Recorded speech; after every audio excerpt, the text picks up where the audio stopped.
Milwaukee M12 quarter-inch impact driver versus a Ryobi standard 18-volt drill, and why this little guy is awesome.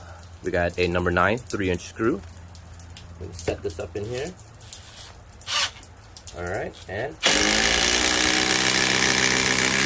done. It is flush. Now the standard drill. Alright. You can see, can never get this long 3-inch screw to go all the way down without pre-drilling. 12-volt power versus 18-volt. Power doesn't make a big difference. The tool does.